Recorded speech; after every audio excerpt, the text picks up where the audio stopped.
Hey everybody, this is Dream. We have a big 11 game slate today. This slate is a little bit more balanced than yesterday's slate was. I felt like yesterday's slate was really good, but it was very guard heavy. Today is a lot more balanced. We have some good guards, good forwards, but I also felt like that the pricing today is not as good.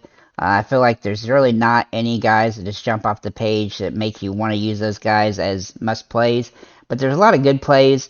And we have some decent value plays. Nothing really jumps off the chart there, either below the 5,000 range. And finding good value that feels good at all below $4,000 is going to be rather difficult. So it is going to be somewhat difficult to pay up for guys today.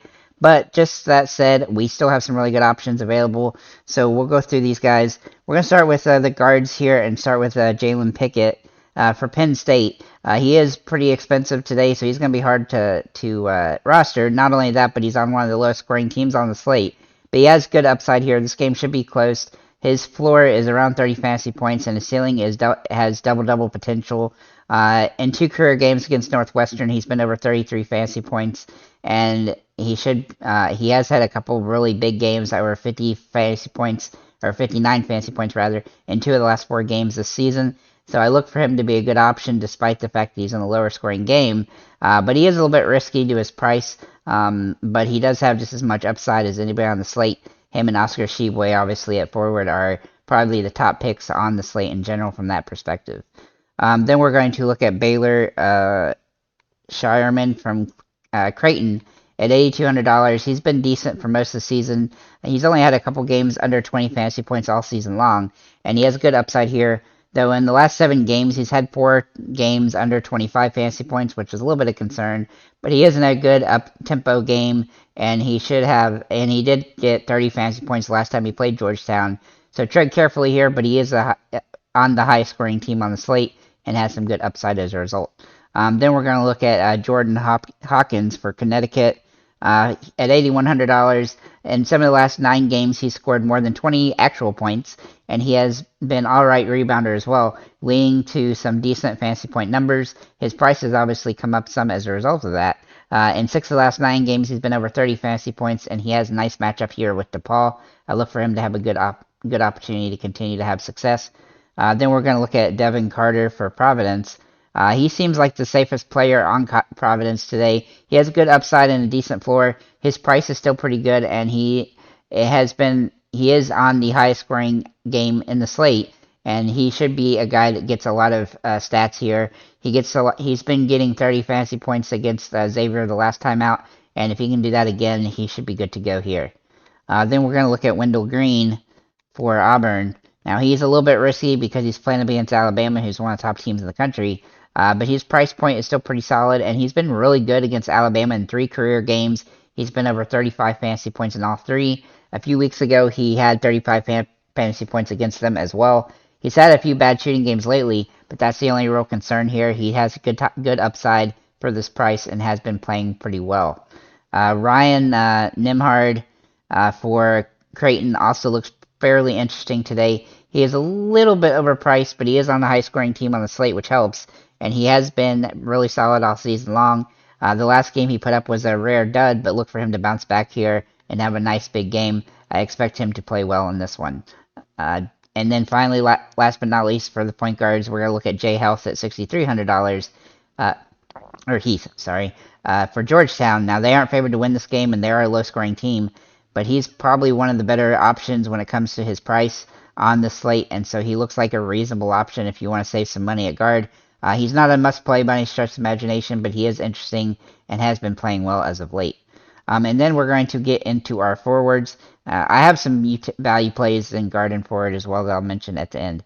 Oscar Tshiebwe obviously is the top play on the slate for Kentucky at forward, and he has played absolutely dominant basketball throughout the season. He had a couple games where he didn't play quite as well, but he is back playing about as good as he's played the last couple games, especially scoring the ball. And he's got a good matchup here against Vanderbilt, who he has absolutely just dominated in 4 games. He's never had anything less than 37 fantasy points. He's also had double-doubles in all 4 of those games. He's still priced pretty fairly, considering the fact he has crazy numbers, and he is a top-tier play here. No one has more upside than him other than Brandon Miller or Jalen Pickett, who I also mentioned, and so they all three are in play, but I do think he's probably the safest of the three.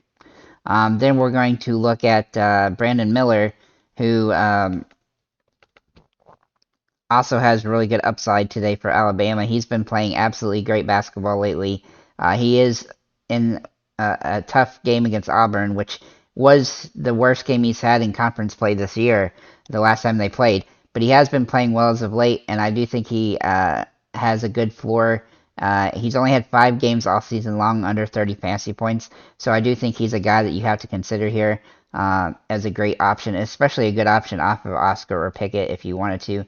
And then we're going to look at Sagano for for Connecticut. His team is favored to blow out his opponent, and he has been over 30 fantasy points in 4 of the last 5. The last time against DePaul, he also had 39 fantasy points, and he's been close to a double-double in all 3 meetings with them. And so I look for him to have a good upside on this matchup and have some good potential to have a good game here. He's a little bit more risky than Miller or even some like Hawkins for Connecticut as well, but he still has some good upside here, and I think he's viable. Then we're going to look at Cockbrenner for Creighton. Creighton obviously is favored to win here. His floor is in the mid-20s, which is a little bit of a concern, but overall he's been really good for the most part this season, though he's only had 1 game over 30 fantasy points in the last 7 games, but he has been getting close to double-doubles, but he hasn't been getting them, which if he can get one, he has some nice upside there. Though he did have 32 fantasy points the last time he played Georgetown, so he has some nice upside as a result of that. Then we're going to look at one of my favorite plays on the slate here, Nick Ogunda, sorry. He played 4 games and has been over 27 fantasy points in all 4 games. His price is just too cheap here. He has a very nice ceiling. He should play a decent amount of minutes, despite the fact this is a potential blowout. He played a lot anyway, regardless of the score of the last few games. He actually brought his team back to play well against Marquette, and so I expect him to play well in this one and have a good fantasy output game. He's one of my favorite plays on the slate. He's still a little bit too cheap for his potential and what he's been doing so far this season. He's only played 4 games all year. Then we're going to look at Columa for Creighton. Obviously, Creighton looks pretty interesting today against Marquette, or against, Georgetown, since they're subjected to blow them out. Now, Columa had a bad game against Marquette, but other than that, he's been extremely solid for most of the season. He's worth a look up here in a good plus matchup, and his price is pretty fair. I really think he has some nice upside as well. And then we're going to look at my last option here for the forwards is Noah Clowney at $6,300 for Alabama. His minutes have been a little bit wonky this season, but he's still playing well and won't hurt you if he doesn't have the best game. He rebounds well and the game should be a high-scoring one with fast pace. And he has 18 fantasy points last time versus Auburn, and he was dealing with an injury in that one. So I expect him to actually play better in this one, and his price is still really fair. It's actually come down quite a bit, so he's definitely viable here on the slate. I'm almost willing to say that he's a core play, but he is just missing that barely. And then we have some sub $5,000 guys to take a look at here real quick. And we're going to start with Cameron Winter for Penn State. Now, he's a little bit risky because he may not start, but if he does start, he will definitely be a guy to take into consideration a lot. He should get more than 30 minutes if he does start, and he would be a must-play, basically, if that's the case. He looks like he's going to be in a good situation, so we'll have to wait and see about if he ends up drawing the start, but in the last 3 games, he's been really good. He's one of these weird players where if he starts and plays 30 minutes, he pretty much is a dominant fantasy player, but if he doesn't play over 27 minutes, then he basically just absolutely stinks, which I don't know. I guess it's just the coach decides not to play him as much when he doesn't have it or whatever. But with that said, he is somebody to consider today, and he looks interesting from that perspective. Then we're going to look at Uzan for Oklahoma. And he is a bit safer than Winter because he doesn't have that, massive, what you call a streaky aspect to him, but he doesn't have quite the upside either. He has played well as a starter and tends to play 30 minutes a game. he also hasn't had many terrible games that will hurt you terribly fantasy-wise. So I do think he's a viable option on a slate. His ceiling is just not as high. His floor is, pretty safe though. He's had a couple bad games, but not lately really. And then for Trey Wirtz for Notre Dame.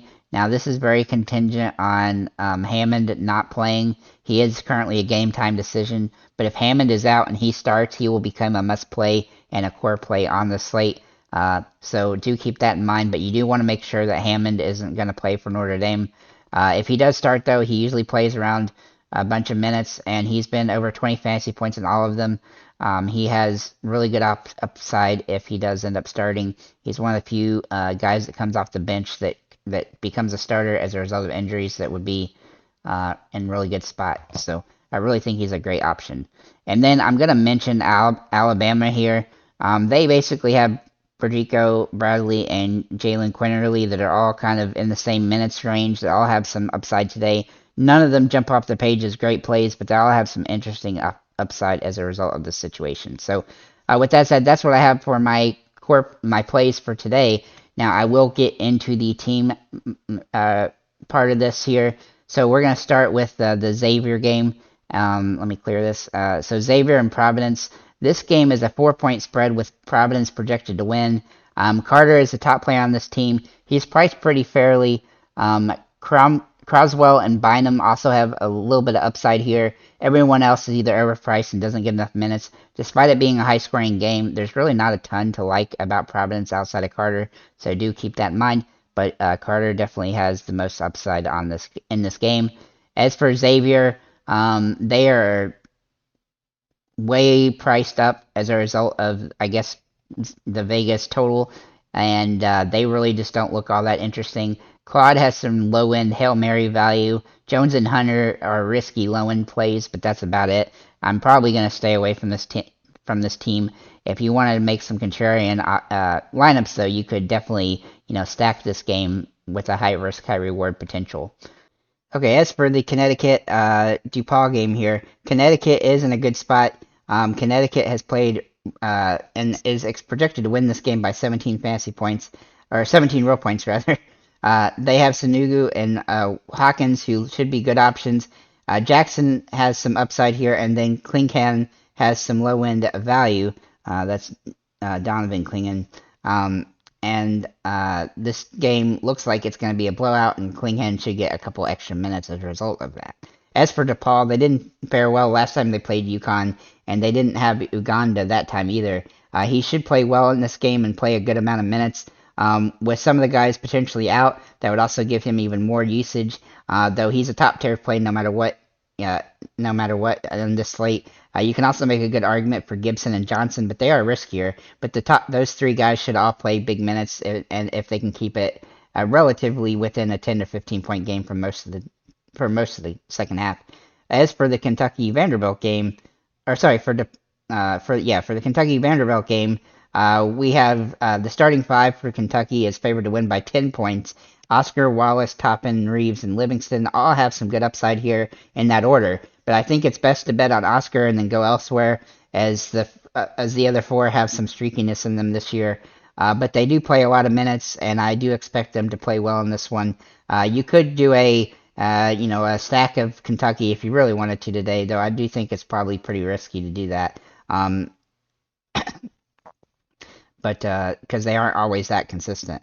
As for Vanderbilt, we're going to take a look at Liam Roberts, who's been playing really great this season so far, and he's got some utility here, along with Trey Thomas. They both have some decent upside, but they are both risky as they are in a less than stellar matchup, and everybody else on this team is just kind of avoidable. As for the Pittsburgh game against Notre Dame, Pittsburgh is favored to win this game by 4 points.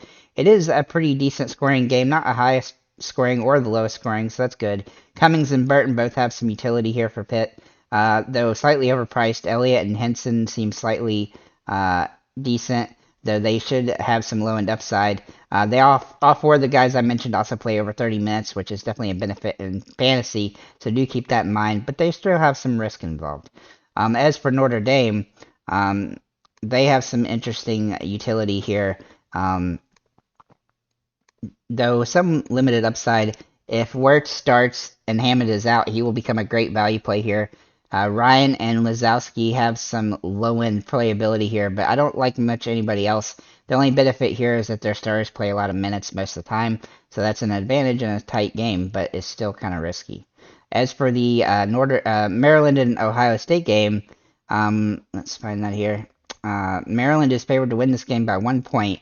Despite being a low-scoring game, several players here are at least good secondary options. Young, Hart, and Reese all should be looked at, and then Martinez and Carey, who play limited minutes, are value punts.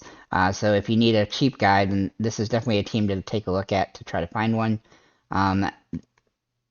Then we're going to look at Ohio State. And Ohio State is in an interesting spot here. You can make a passing argument for Bruce Thornton, but beyond him, the minutes are spread out and they are inconsistent with their lineup, and they are one of the lowest scoring teams on the slate. Their top players are a little bit overpriced as well. Despite it being a tight game, it is a low scoring game, and they are not favored to win, and I don't really like them very much here.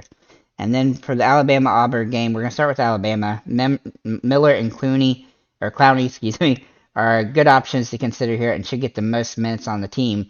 As for Javon Quintery, Bidiaco, Bradley, and Griffin, they all have some upside, but this team goes deep in the bench, and one or two of those four will be very good, and the other two will take a back seat. But figuring out which ones each game that's going to do that is going to be tough, as all of them will play somewhere in the 15 to 25 minute range. Bama is projected to win the game by 9 and is one of the highest scoring teams on the slate. Then for Auburn, I actually think this game might stay pretty close. Wendell Green looks pretty interesting today. You can make an argument for Braum as well, though he feels overpriced considering the others at his position that in their prices. Caldwell is also a pump play, and everyone else is slightly too overpriced to really take a strong look at on this particular one. Then we're going to look at K-State and Oklahoma. Kansas State is favored to win this game by 6 points. It is a pretty decently high-scoring game. They should be a decent team to look at this today, but they are overpriced. That said, Noel is a guy that you could take a look at, but he is risky to his price. Kim Carter also has some Hail Mary potential on this team. As for Oklahoma, they aren't favored to win this game, and they are a low-scoring team, but Groves looks fairly priced, and to a lesser extent, Hill does. Uzan has some value play upside, though he is risky. Everyone else is avoidable on this particular team. For the Georgetown-Creighton game, this game is actually kind of interesting because Creighton is favored to win by a lot. They are favored to win by 18 points. And typically I don't like to use guys that are in these type of games, but Kalkbrenner, Schlerman, Kaluma, Nimhard, and Alexander are all interesting in that order. They are just one of 3 teams that are projected to score over 80 points today, and they also all play around 30-plus minutes a game, and so even if it's a blowout, they tend to play pretty well. As for Georgetown, they are favored to get blasted here, obviously, but they are a pretty low-scoring team. But Heath does have some upside here and should get around 30 minutes, and even if it's a lopsided game. No one else here is very, very well priced, though Iswairo has some low-end utility as a punt play. So do consider him as a very risky punt play.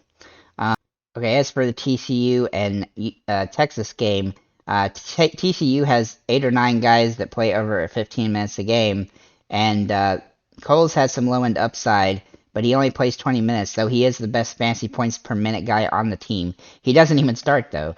And then Baugh is overpriced, but he still has upside in this game, as he's the only guy that plays over 30 minutes a game for this team.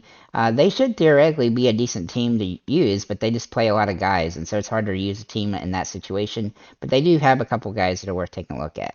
As for Texas, Marcus Carr is the best bet on this team, followed by Hunter and Deso, who are value options, but of course low-end ones. Then Rice and Allen have some upside, which are priced up, which makes them less appealing, but they all have some upside as a result of the matchup.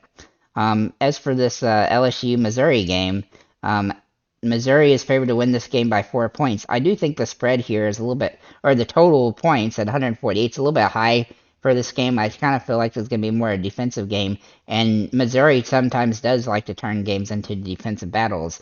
With that said, This game could be very annoying for fantasy perspective.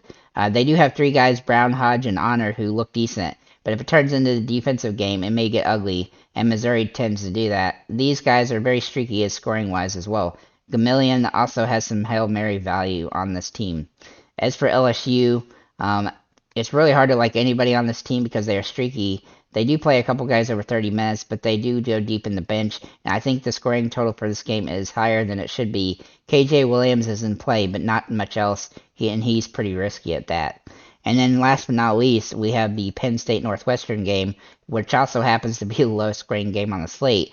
And for Northwestern, outside of Nicholson, who's a decent value play, and Boo Booey, there is no one else here to like. They do play a deep bench, and the scoring game will be low, so it's really not all that exciting to like anybody there. Then as for Penn State, Pickett and Winter are streaky options that have some upside in this matchup, but they're still overpriced and risky. No one else is really worth mentioning on this team.